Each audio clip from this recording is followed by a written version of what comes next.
My surprise encounter with a celebrity, what they were really like.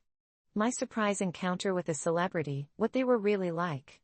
The story of my surreal encounter begins on an average Thursday afternoon when I found myself doing something I absolutely despised, grocery shopping.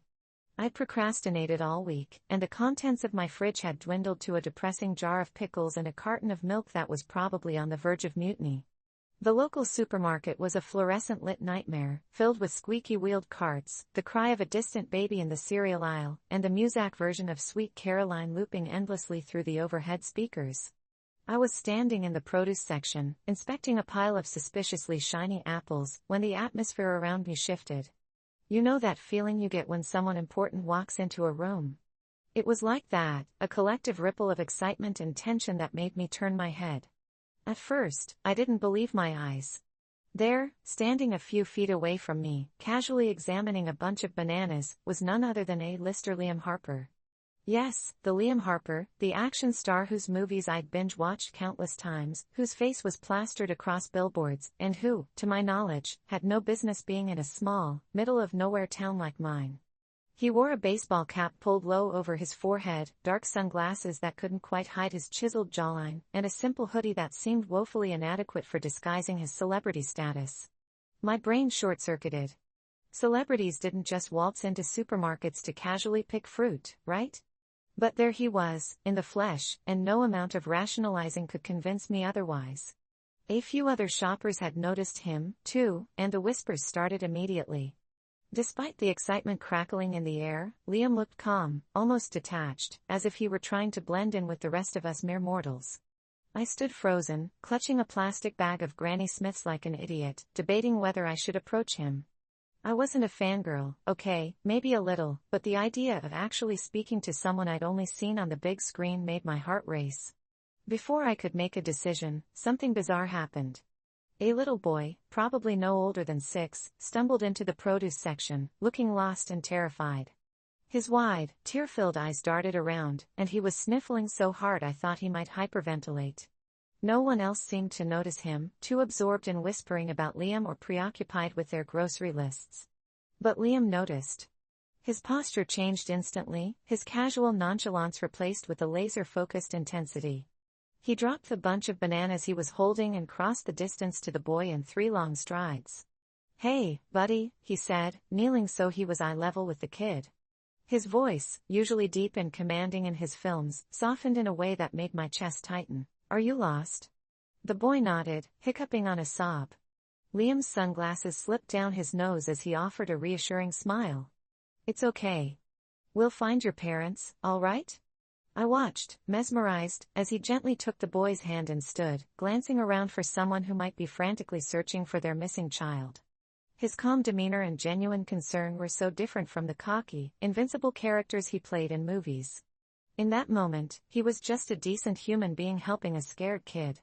My gut twisted with something like admiration, mixed with disbelief. As Liam guided the boy toward the customer service desk, a woman came rushing into the aisle, her face pale with worry. She spotted her son, and relief flooded her features. "Oh my God, there you are," she exclaimed, dropping to her knees and wrapping the boy in a tight hug. Tears spilled down her cheeks as she mouthed a heartfelt thank you to Liam. He nodded, stepping back to give them space, but I noticed the way his jaw clenched, like he was bracing himself for something. And then it happened. The woman's eyes widened as recognition dawned. "Wait. You're Liam Harper?" She stammered, her voice rising in pitch. The boy pulled back from his mother's embrace, also realizing who had just helped him. The whispers and murmurs intensified, and I saw the walls closing in around Liam, the way the celebrity spotlight had found him despite his best efforts to remain anonymous. A group of teenagers, phones at the ready, started inching closer, and the poor guy looked like he'd rather be anywhere else. It was the kind of vulnerability you don't expect to see in someone who always seemed larger than life. Instinctively, I did something completely out of character for me. I marched forward, abandoning my apples, and inserted myself between Liam and the crowd of curious onlookers. "All right, everyone, give the man some space," I said, trying to sound authoritative, even though my voice cracked a little. "He's just here to buy groceries like the rest of us." For a moment, I thought I'd made a huge mistake. People stared at me, and I felt the heat rise to my face, but miraculously, they seemed to hesitate. The woman with the little boy took the opportunity to thank Liam again and whisked her son away, leaving him looking equal parts grateful and overwhelmed. Liam's eyes met mine, and he flashed a small, grateful smile, the kind that made me wonder how many times he'd had to put on a brave face in situations like this. The crowd began to disperse, and Liam turned to me, sliding his sunglasses back into place. "Thanks for that," he said, his voice low but sincere. My heart was still hammering, and I had to force myself to breathe normally. "No problem," I replied, my voice steadier now. "I figured you probably get enough of that in Hollywood," he chuckled, the sound so warm and genuine that it melted the last of my nerves. "Yeah, you'd be surprised," he said. There was a beat of silence, and I realized this was my chance to actually have a normal conversation with him. But what do you say to someone whose face has been on magazine covers and blockbuster movie posters? Before I could overthink it, Liam glanced at my abandoned bag of apples and raised an eyebrow. "You sure you're not going to buy those?" I felt myself blush, embarrassed that he'd noticed. "Oh, right. Guess I got a little distracted." He grinned, and for a moment, he wasn't a celebrity, just a guy making a joke in a grocery store. "Well, thanks again," he said, his expression turning serious. It's rare to meet someone who'll actually stand up and help, especially when things get weird. I shrugged, feeling a mix of pride and disbelief. "I just did what anyone would do," I said, though I wasn't sure if that was entirely true. Liam gave me a look that said he knew better. We stood there for another awkward moment, and then, just like that, he was gone, disappearing down the snack aisle like a ghost. I watched him go, half expecting to wake up and find out the whole thing had been a bizarre dream. But it wasn't. I left the store in a daze, clutching my bag of groceries and wondering if anyone would believe me if I told them what had happened. But the strangest thing was, I didn't want to tell anyone. The encounter felt too personal, too surreal, like a secret moment I'd been lucky enough to witness. The tabloids and fans could have their stories and their gossip, but I'd seen the real Liam Harper, the one who cared enough to comfort a crying child and who appreciated a stranger's help when the world closed in. The experience left me with a renewed respect for the people behind the fame, the ones who, despite their larger-than-life personas, were still human. It was a lesson I hadn't expected to learn on a random Thursday afternoon, but one I'd never forget.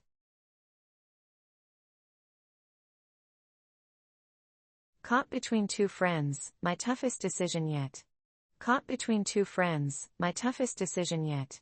The night it all came to a boiling point was colder than I expected, with a crisp wind that seemed to cut through every layer I had on, but it was the tension between my two best friends, Megan and Jason, that truly sent shivers down my spine. It started innocently enough, like any normal evening out at our favorite spot, a cozy bar nestled in the heart of downtown. We had laughed, shared stories, and played a few rounds of pool. Megan, with her radiant smile and infectious laugh, had been recounting a ridiculous anecdote about a vacation mishap, while Jason, typically the calm and grounded one of our trio, chuckled and added his witty remarks. It had always been the three of us against the world, a tight-knit circle that nothing could ever seem to break. Or so I thought. But friendships, I've learned, have a way of revealing their cracks when you least expect it. That night, those cracks split wide open, and I was pulled right into the abyss. The first hint of trouble surfaced when Megan leaned in closer, her voice dropping to a hushed tone. "Hey," she whispered, her eyes glistening with a mixture of excitement and apprehension, "I have to tell you something, but you have to promise you won't freak out." Instinctively, I braced myself. Megan's secrets were usually harmless, the kind you laughed about later, but something about her tone made my stomach clench. I nodded, my heart picking up its pace. "I think I'm in love with Jason," she confessed, and the world seemed to tilt sideways for a moment. I blinked, processing her words. "Megan. In love with Jason." Sure, we'd all been friends since college, but I had never imagined something deeper simmering beneath their playful banter. I struggled to find the right words, feeling a strange mix of shock and curiosity. "Are you serious?" I managed to sputter. Her face softened, and she nodded, looking both relieved and terrified. "I haven't told him yet. I don't even know if he feels the same way," she continued, a nervous energy rolling off her in waves. I was about to respond when Jason returned from the bar, 2 beers in hand, completely oblivious to the bomb Megan had just dropped. He handed me a beer and flashed one of his easygoing smiles. "What did I miss?" he asked. I forced a smile, trying to keep my swirling thoughts from showing on my face. "Nothing much," I replied, taking a sip of my drink, though the taste now felt bitter. The rest of the evening passed in a blur of forced laughter and fragmented conversations. I couldn't shake Megan's confession, and it seemed like a ticking time bomb threatening to blow apart everything we had built together. Yet that wasn't the end of the night's surprises. As we walked back to our cars, the streetlights casting long, wavering shadows, Jason pulled me aside. "Hey," he began, his voice low and urgent. His usual easygoing demeanor had vanished, replaced with something heavy and conflicted. "I've been meaning to talk to you." My chest tightened. 2 confessions in one night felt like more than I was ready for. "Sure, what's up?" I asked, trying to sound casual despite the dread pooling in my gut. Jason ran a hand through his hair, a nervous habit he'd had since our college days. I think I might have feelings for Megan," he admitted, his voice raw and sincere. "But I don't want to ruin what we have. The 3 of us, you know? It's been weighing on me for weeks." My mind reeled. The irony, the sheer cosmic joke of it all, almost made me laugh. Megan was in love with Jason. Jason had feelings for Megan. And here I was, caught in the middle of a tangled mess that had the potential to shatter everything. My instinct was to come clean, to tell Jason about Megan's confession, but something held me back. I found myself grappling with an impossible choice, to risk exposing the truth and possibly ruining our friendship, or to keep their secrets, letting the tension fester and hoping it didn't implode on its own. I left that night feeling like I'd been tasked with defusing a bomb, and I had no idea which wire to cut. Sleep was elusive, and I spent hours staring at the ceiling, replaying every interaction between the 3 of us, searching for signs I might have missed. By morning, I was no closer to a solution, but the weight of the situation pressed down on me, suffocating and unrelenting. Over the next few days, things only grew more complicated. Megan began dropping hints about her feelings, her eyes lighting up whenever Jason entered the room. Jason, in turn, grew more awkward around her, his usually smooth jokes coming out stilted and forced. I became a reluctant observer to this excruciating dance, torn between loyalty and the crushing sense of inevitability. One evening, after a particularly strained game night, Megan cornered me in my apartment. "Have you noticed anything weird about Jason?" she asked, her brow furrowed in concern. "He's been acting different lately." I couldn't lie to her, not after everything we'd been through together. But telling her the truth felt like pushing the first domino in a chain reaction I couldn't stop. "Megan," I began, my voice cracking, "there's something I need to tell you." Her eyes widened, and I took a deep breath, preparing to spill everything. But before I could, my phone buzzed with a text from Jason. "Can we talk? It's urgent." The timing was too perfect, too cruel, like the universe was testing just how much pressure I could take before I snapped. Megan must have seen the conflict on my face because she stepped back, her expression shifting from curiosity to hurt. "You know something, don't you?" she accused, her voice trembling. "What is it?" My heart pounded. The moment of truth had arrived, and I was about to make a decision that would either bind us closer or blow us apart. "Megan, Jason." I started, but the words caught in my throat. My phone buzzed again, and in a split-second decision, I showed her the screen. She read the message, and something in her face hardened. "Fine," she whispered. "Go talk to him." The devastation in her eyes gutted me, but I knew I couldn't avoid this any longer. I found Jason waiting for me at our old spot by the river, where we'd once spent countless evenings unwinding from the stresses of college life. He looked as conflicted as I felt, his hands jammed into his jacket pockets.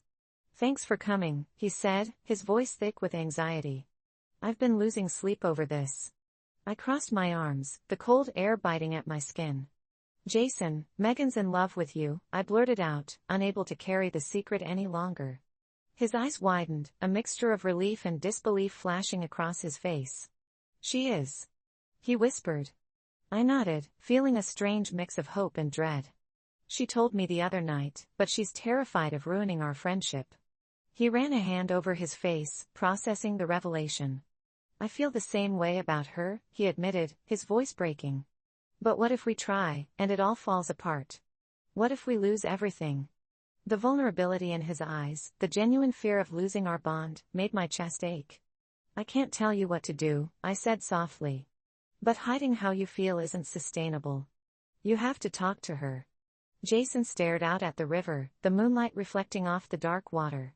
"And what about you?" he asked. "Where does this leave you?" I shrugged, feeling a bittersweet sense of acceptance. "I'll always be your friend," I replied, though my voice wavered. "Even if things change."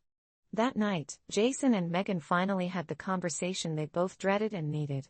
I watched from the sidelines, my heart heavy but hopeful. The aftermath wasn't perfect, and our friendship would never be the same. But sometimes, the hardest decisions lead to the most honest outcomes, and in the end, I'd like to think we all learned something about love, loyalty, and the courage it takes to face the truth.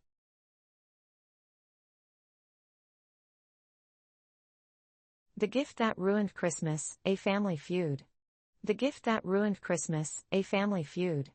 The Christmas I'll never forget started with the best of intentions, as these things often do, and spiraled into something I couldn't have imagined even in my worst holiday nightmares.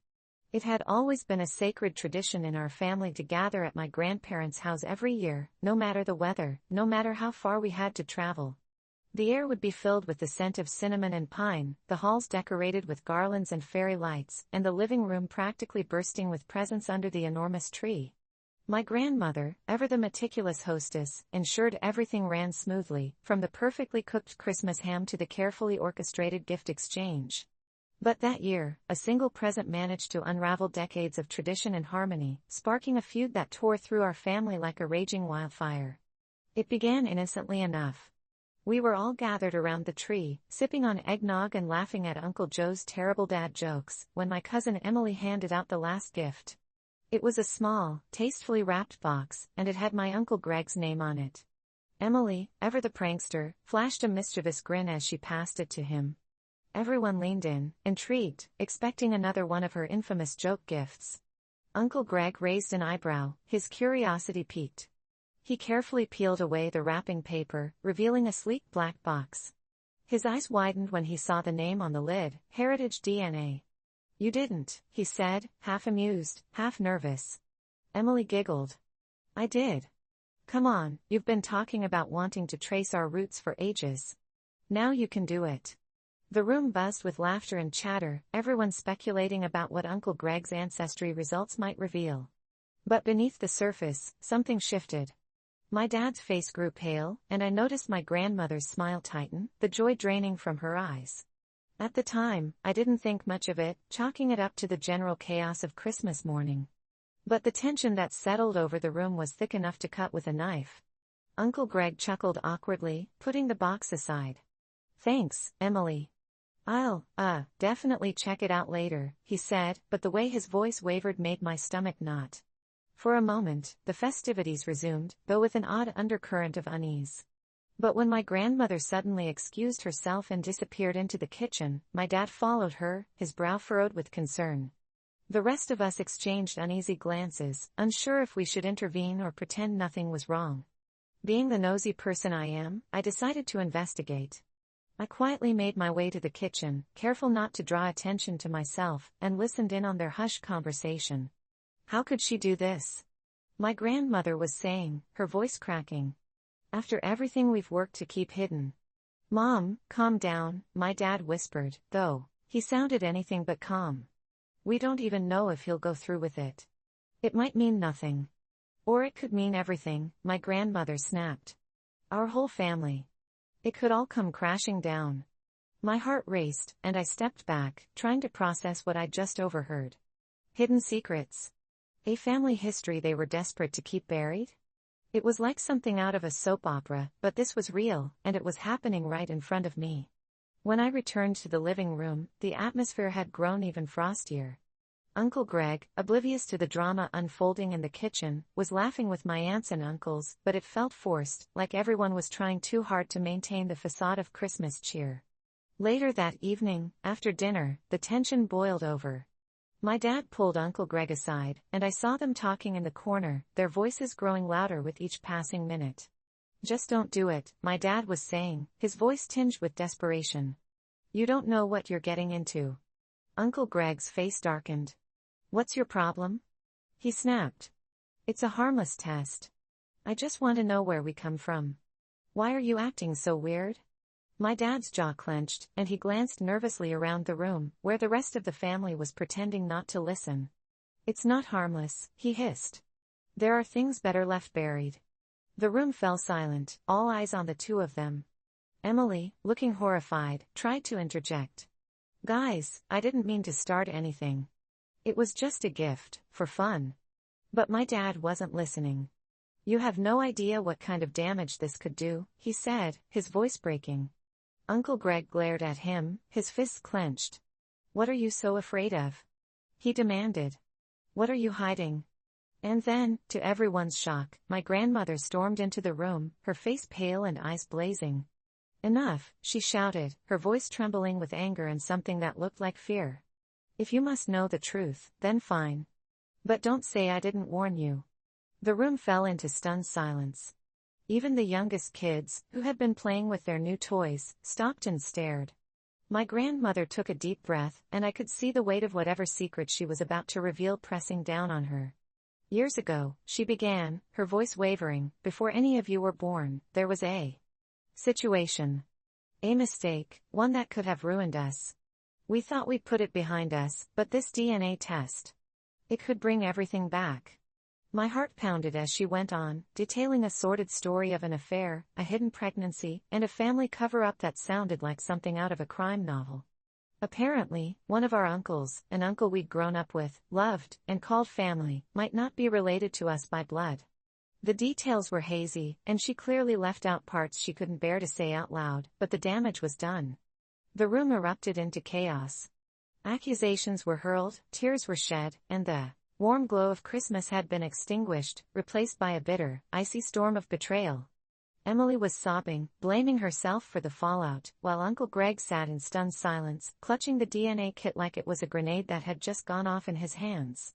My dad and my grandmother were at odds, their alliance shattered as old wounds were ripped open. I watched as our family, the one that had always seemed so strong and united, crumbled before my eyes. It was a scene I never thought I'd witness, the kind of drama you read about in books or watch in movies but never expect to happen to you. Christmas was officially ruined, not by a lack of gifts or a burnt dinner, but by the revelation of secrets that had been festering beneath the surface for decades. The fallout lasted for months. Some family members stopped speaking to each other, alliances were formed, and a cold war of sorts gripped our once tight-knit group. The DNA test eventually confirmed my grandmother's worst fears, but by then, the damage had already been done. The Christmas that had started with laughter and love had ended in heartbreak and division, and no amount of holiday cheer could ever patch the wounds left behind.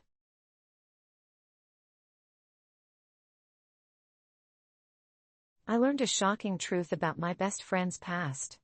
I learned a shocking truth about my best friend's past. It was a stormy Friday evening when everything I thought I knew about my best friend, Jake, came crashing down.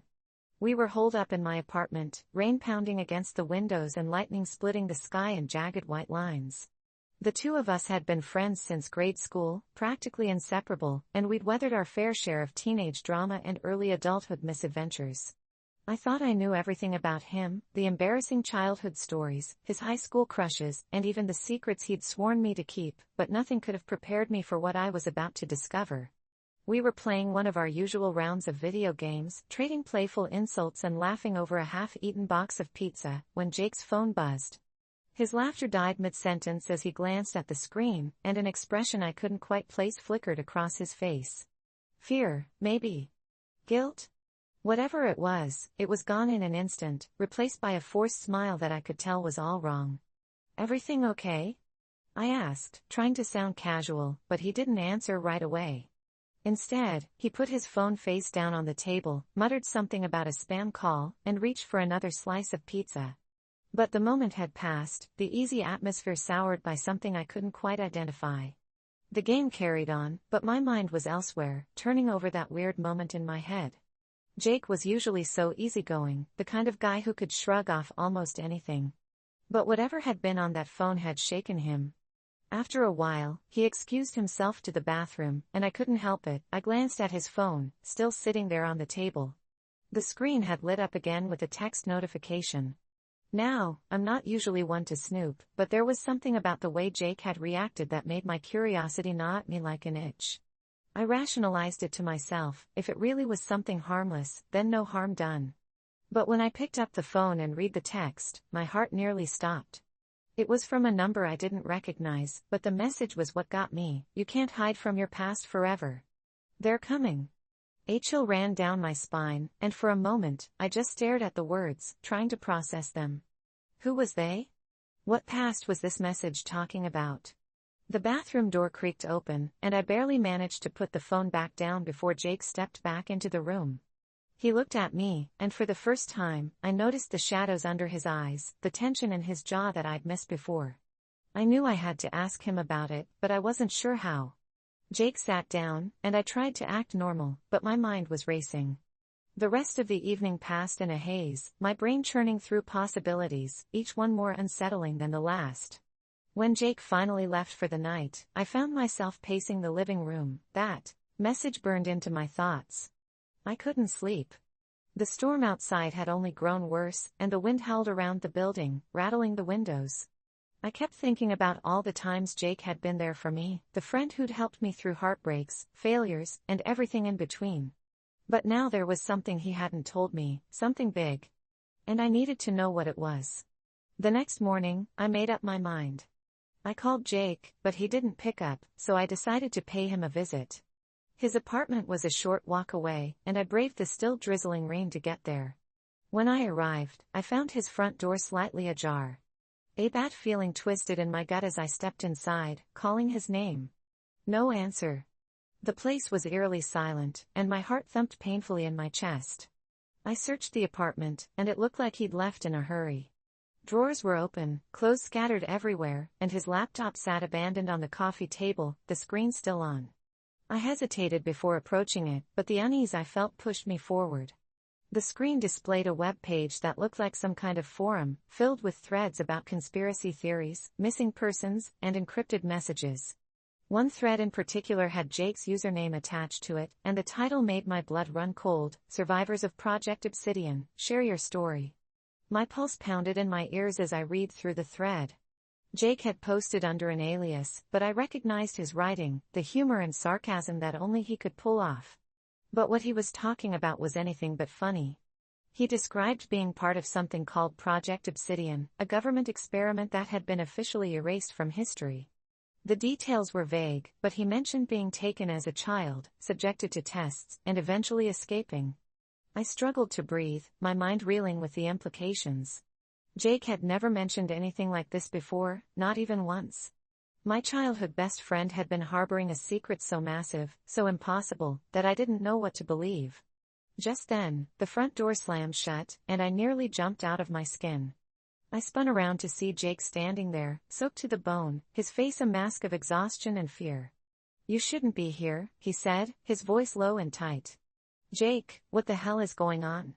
I demanded, my voice cracking. He closed his eyes, running a hand through his wet hair. "I didn't want you involved," he said. "I never wanted anyone involved." He explained, his voice hushed and hurried, how Project Obsidian had been a Black Ops government program, one that specialized in creating enhanced individuals. He had been one of their experiments, and for years, he'd been hiding from the people who wanted to bring him back. The message on his phone was a warning, he told me, from another survivor. "They found me," he said, his voice breaking. "And now they'll come for anyone I care about." I was shaking, the floor seeming to tilt beneath me. "Why didn't you tell me?" I whispered, hurt blooming in my chest. "Because it was safer that way," he said, his eyes full of regret. "But it's too late now." Just then, a noise from outside made us both freeze. Footsteps, heavy and deliberate, echoed up the stairwell. Jake's eyes widened, and he grabbed my arm, pulling me toward the back window.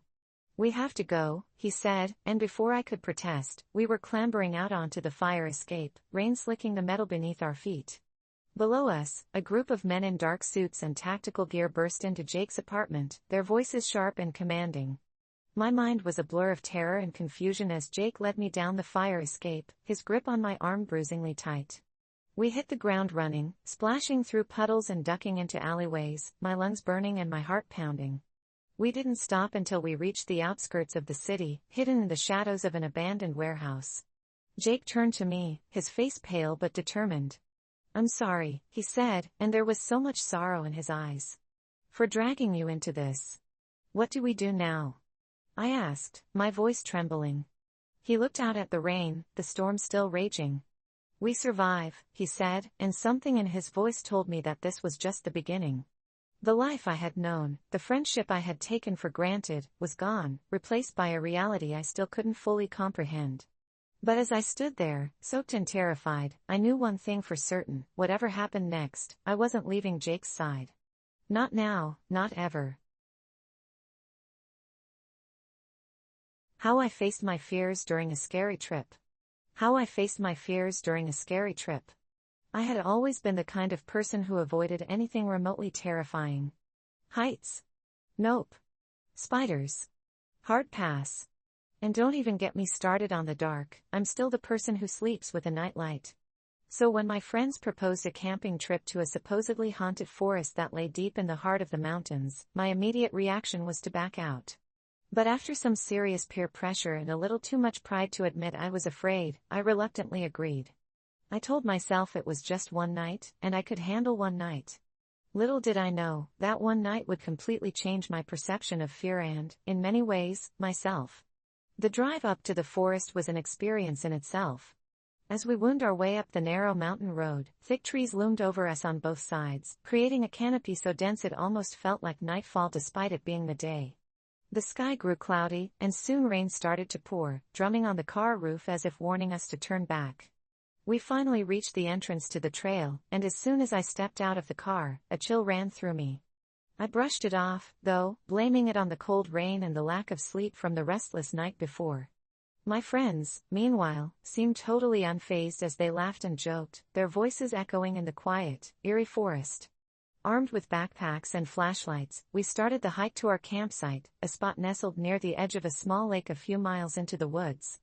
As we walked, the forest seemed to close in around us, every snap of a twig or rustle of leaves causing my heart to pound a little faster. My friends were too busy talking to notice the sounds, but I felt like we were being watched. Maybe it was just my paranoia kicking in, or maybe something really was out there. When we finally reached the campsite, the rain had stopped, and fog began rolling over the lake, adding an even spookier vibe. We set up our tents, gathered firewood, and, as darkness fell, settled around the campfire with mugs of hot chocolate. That's when one of my friends, Kyle, suggested we tell scary stories. I inwardly groaned, knowing this would only make my already fragile nerves worse, but everyone seemed into it, so I went along with it. Kyle kicked things off with a creepy local legend about the forest, a story I wish I had never heard. According to him, years ago, a group of people disappeared in these woods under strange circumstances. They were supposedly part of some cult, performing strange rituals near the lake before they vanished without a trace. Some believe their spirits still wander, looking for new souls to join them. My friends laughed it off, but I couldn't shake the image of shadowy figures lurking in the fog, watching us. By the time we'd all told a story, the fire was dying down, and exhaustion began to creep in. We decided to turn in, each of us retreating to our own tent. As I lay there, trying to ignore the sounds outside, the faint crackle of leaves, the occasional drip of water from the trees, I couldn't shake the feeling of unease. My rational side told me it was just the forest settling, animals scurrying around, but my imagination conjured up images of ghostly figures, just like in Kyle's story, standing outside my tent. I lay there in silence, every nerve on edge, until I finally drifted into a restless sleep. But then, in the middle of the night, I was jolted awake by a sound. At first, I thought I'd imagined it, but then I heard it again, a low, guttural whisper, just outside my tent. My heart nearly stopped. I lay there, frozen, straining to hear more, when suddenly, a shadow passed across my tent, barely illuminated by the faint moonlight. I wanted to call out to my friends, but fear clamped my throat shut. I was terrified, more terrified than I'd ever been in my life. All my instincts screamed at me to stay still, to wait it out, but something inside me snapped. I couldn't let fear control me any longer, not here, not now.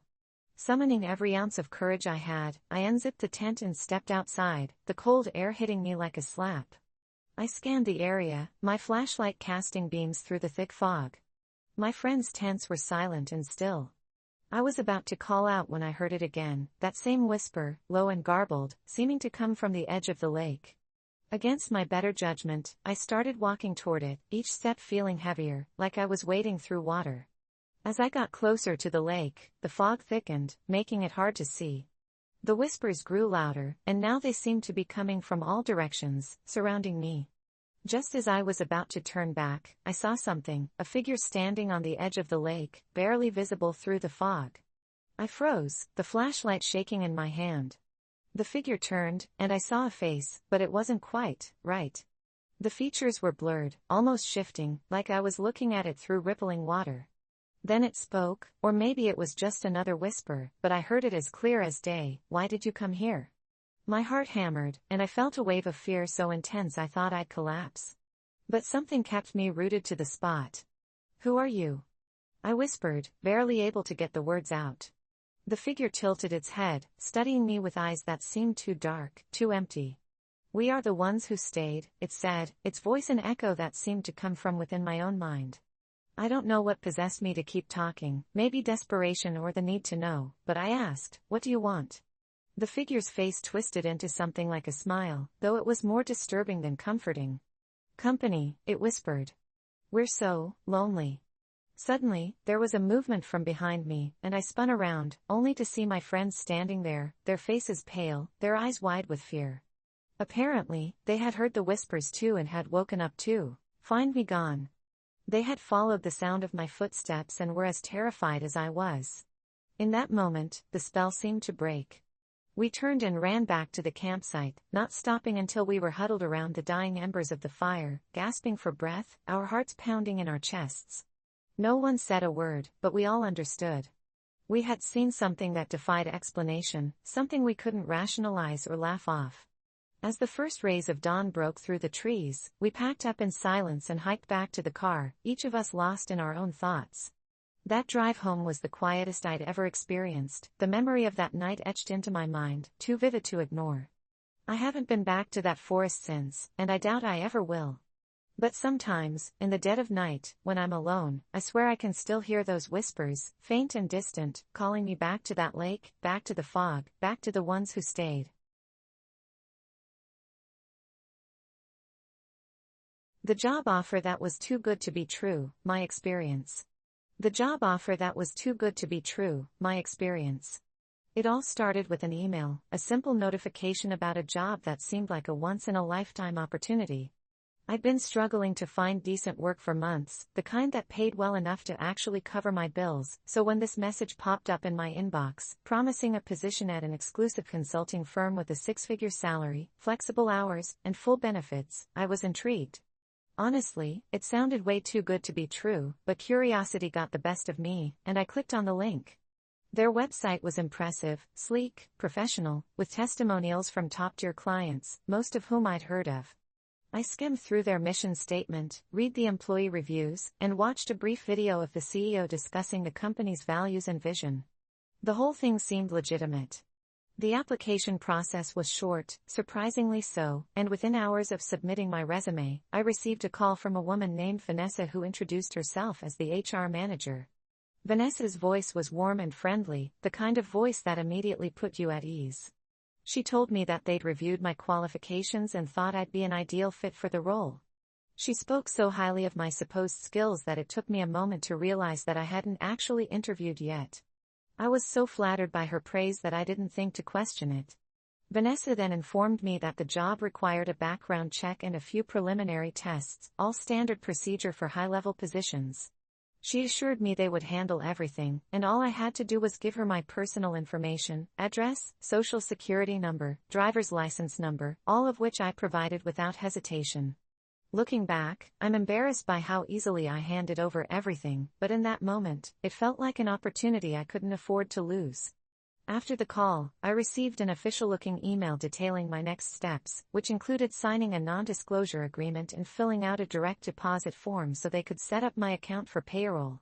They even asked for my bank account details, just to verify identity, as Vanessa put it. Again, I filled out the forms without a second thought. I was excited, and the idea of a new beginning with financial security and a prestigious job title blinded me to any potential red flags. Days passed, and I didn't hear back from Vanessa. I began to feel a bit uneasy, so I tried calling the number she'd used, only to find that it was no longer in service. When I tried visiting the website again, I was met with an error message, page not found. Panic set in, and I went through my emails, only to realize there was no way to contact the company outside of that one now defunct number and the deactivated website. I couldn't shake the growing fear in my gut, but I tried to calm myself by rationalizing that maybe it was just a technical glitch. A week later, my bank called. The representative told me there had been suspicious activity on my account, multiple withdrawals that had drained almost everything I had. My heart sank as the realization hit me like a punch to the gut. I'd been scammed. Every cent I had, gone. In disbelief, I explained to the bank what had happened, but without physical proof of any wrongdoing on their end, they couldn't do much to help. All I could do was file a report with the police and hope for the best. But that wasn't the end of it. Shortly after the incident, I started receiving strange packages at my doorstep, empty boxes, random trinkets, notes with cryptic messages like "Hope you're enjoying the job and thanks for all your hard work." Each message was more unnerving than the last. My phone began buzzing with calls from unknown numbers, but whenever I answered, there was nothing but silence on the other end, sometimes a faint breathing, but never a word. I was terrified, and the isolation made it worse. My friends tried to reassure me, telling me it was probably just a prank, but I could see the worry in their eyes. Late one night, I received an email from a familiar address, Vanessa. The subject line simply read, "Your employment status." Against my better judgment, I opened it. The email was blank, save for one line, "You're still on our payroll." My blood ran cold. I frantically checked my bank account, but nothing had been deposited. Instead, I found another charge, this time for something labeled employee benefits. I immediately tried to delete the email, but as soon as I did, my screen flickered, and another message appeared, this time in bold red letters, "We're watching." Paranoia took over. I started noticing strange cars parked outside my apartment, unfamiliar faces at the grocery store who seemed to be following me. I felt like I was going insane, jumping at every shadow and second-guessing everyone around me. One day, while scrolling through a forum for job scams, I stumbled upon a post that caught my eye. It detailed a story eerily similar to mine, a too-good-to-be-true job offer, a mysterious HR manager, and then, relentless harassment. The post had been written by a guy named Mark, who warned others to stay far away from companies like the one I had applied to. Mark ended his post with a cryptic line, "If you've been contacted, it's already too late." Desperate for answers, I messaged him, hoping he was still active on the forum. Days later, I received a response from Mark, but instead of answers, he only sent me a link to a hidden page. Against my better judgment, I clicked on it, and what I found was a series of profiles, each with photos and personal information, addresses, bank details, everything. Horrified, I scrolled down to find my own profile among them, along with a timestamp indicating my date of hire. The page showed dozens of other people who had fallen victim, each with their own employment status listed. Most were labeled as active, but some were listed as terminated, followed by a blank, empty space where their information used to be. My stomach churned as I realized what this meant. Frantically, I messaged Mark again, begging him to tell me what this was. This time, he responded with a single word, "Run." I packed a bag that night, leaving everything behind. I don't know who or what these people are, but I know they're still out there. They haven't stopped looking for me. Every so often, I still get emails from Vanessa, with subject lines like "Ready for your first assignment," or "Your relocation package has been approved." I've changed my number 3 times, moved cities twice, but they always find me. I live every day in fear, looking over my shoulder, knowing that no matter where I go, they're only a step behind. This isn't a job, it's a trap, a prison I can never escape. So if you ever get an offer that seems too good to be true, trust me, walk away while you still can. Because once you're in, there's no way out. An unexpected reunion with my first love, the drama. An unexpected reunion with my first love, the drama. It started as a regular weekend, or at least I thought it would be, with plans to attend a friend's engagement party at a cozy little venue on the outskirts of town. I was excited, dressed in my best, and ready to celebrate. Little did I know, I was about to come face to face with someone I'd once thought I'd spend my entire life with, my first love. I hadn't seen him in years, and honestly, I thought I'd buried that chapter of my life deep enough that it would never resurface. But there he was, standing across the room, looking as if time had barely touched him. He was talking to someone, laughing in that way I'd remembered all too well, the way that used to make my heart race. For a second, I felt like a teenager again, overcome with a wave of nostalgia, mixed with that pit in your stomach kind of feeling that I hadn't experienced in ages. I wanted to look away, to pretend I hadn't seen him, but somehow, I couldn't. Then, as if sensing my gaze, he looked right at me. Our eyes met, and in that split second, the years seemed to melt away, replaced by the raw memory of everything we'd been, and all we hadn't been. He made his way over, and with each step, my heart raced faster. I could barely manage to steady myself as he smiled and said, "Hey, it's been a while, hasn't it?" My mind raced through everything I wanted to say, the questions I'd had for years, the things left unsaid. But all that came out was, "Yeah, it really has." We fell into easy conversation, which surprised me. Somehow, it felt like no time had passed at all. We reminisced about our shared memories, the ridiculous things we'd done as young, foolish kids in love, and there was a part of me that wondered if maybe, just maybe, we could start over. That's when the door opened, and she walked in. She was beautiful, elegant, and confident, the kind of woman who radiated poise and style, the type I'd always felt I could never be. She walked right over to us and slid her arm around his waist, giving me a quick, appraising look before flashing a smile that didn't quite reach her eyes. "Hi, I'm Sarah," she said, extending a hand.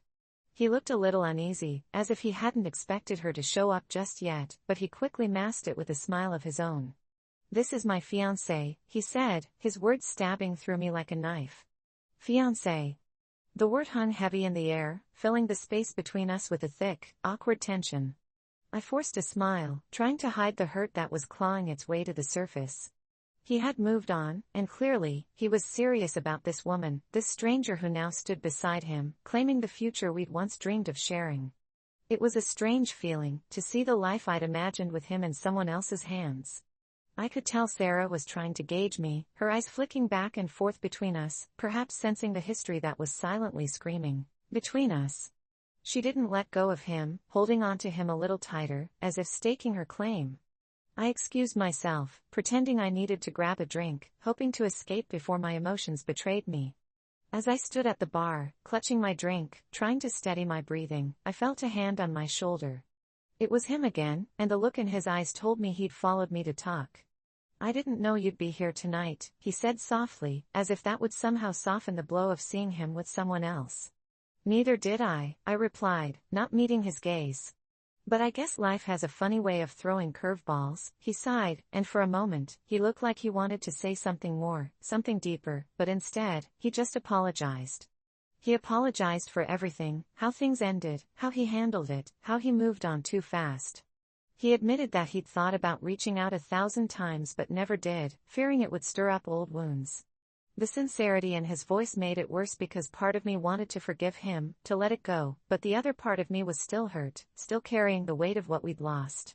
Before I could respond, Sarah appeared beside us, her gaze sharp, clearly not pleased with how close we were standing. "Is everything okay here?" she asked, her voice polite but laced with an undercurrent of suspicion. I nodded quickly, eager to escape the tension. I could see that she was uncomfortable, and honestly, so was I. I didn't want to be the reason for any strain between them, didn't want to be a shadow from the past creeping into his new life. I excused myself again, but this time, he didn't follow. As the evening went on, I found myself constantly aware of them, stealing glances when I thought no one was watching. And each time I saw them together, laughing, whispering, holding hands, a part of me ached with the realization that he had moved on, and I hadn't. I'd been holding on to a ghost, a memory, while he'd built a future with someone else. Toward the end of the night, just as I was about to leave, he came up to me one last time. "I just wanted to say goodbye," he said, his tone soft, almost regretful. I managed a small smile, knowing this was truly the end. Goodbye, I replied, feeling a strange mix of closure and lingering sadness. As I walked away, I couldn't help but wonder what could have been, but I also realized that maybe this was the universe's way of finally setting me free. I left the party with a heavy heart, but also with a sense of clarity. It hurt, yes, but I knew it was time to let go, to move on, and to find happiness in the life I had, rather than the life I'd once dreamed of with him. The past would always be a part of me, but it no longer had to define me.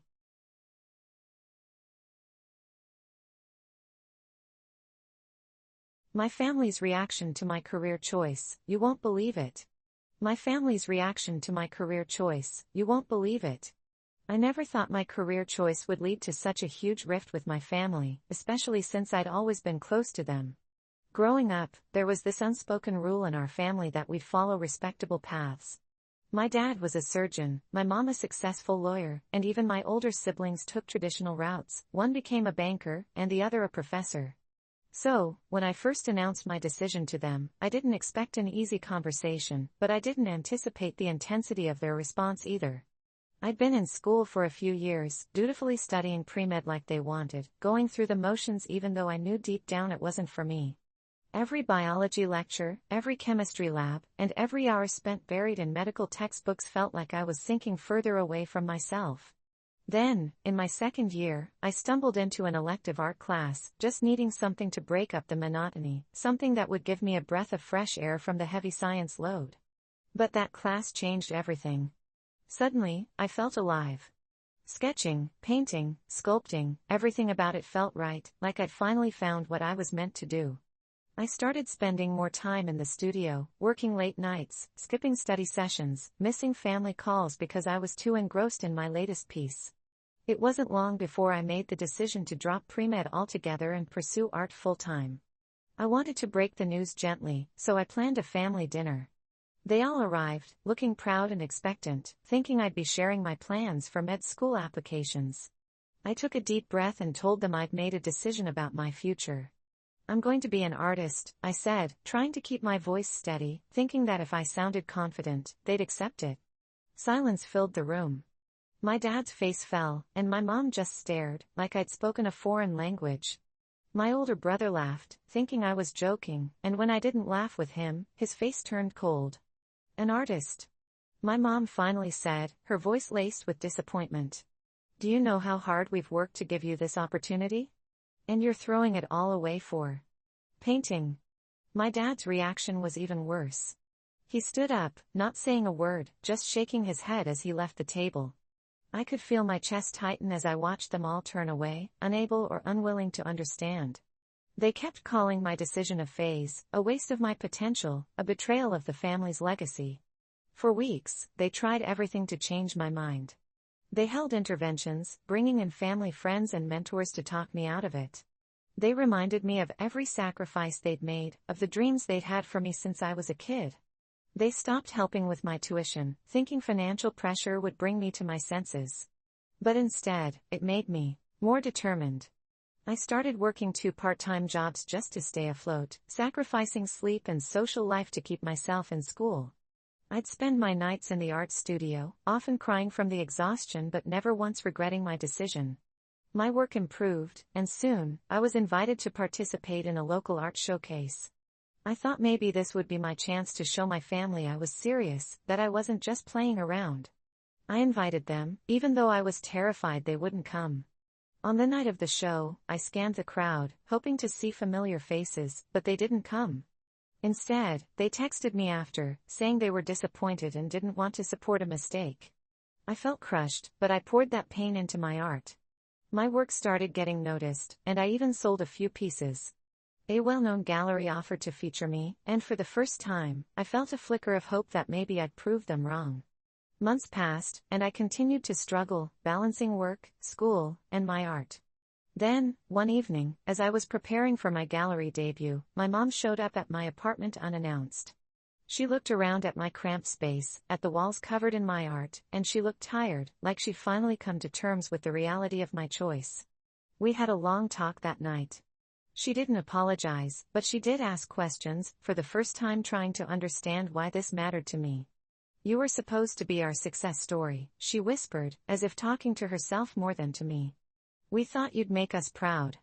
Her words stung, but I took a deep breath and told her how art made me feel, how it filled a part of me that nothing else ever had, and how much I wished they could be proud of me for following my own path, not theirs. She didn't say much when she left, but I could tell something had shifted. She didn't mention my career again, and for the next year, there was a tense but quieter acceptance. My dad and siblings still kept their distance, barely acknowledging my art or my progress. It wasn't until the gallery debut that things changed. I'd sent invitations to everyone, not expecting any of them to come. But to my shock, they showed up, dressed in their best, looking awkward and uncomfortable in the art world setting. As they walked through the gallery, seeing my work hung proudly on the walls, I saw them glancing at each other, whispering, pointing at pieces, recognizing bits of our family history woven into my paintings. One of my pieces, a large, bold canvas representing my journey and struggles, seemed to catch my dad's attention. He stood in front of it for a long time, just staring, and I could see his eyes softening, the disappointment easing just a little. After the show, he approached me, and for the first time, he looked at me not with judgment, but with a hint of respect. You really made something of yourself, he said quietly. It wasn't an apology, and it didn't erase the years of tension, but it was a start. My family still doesn't fully understand my choice, and they may never see art the way I do, but now they're beginning to accept that my path, while different, is just as valid as theirs. And in that small step, I found a strange kind of peace.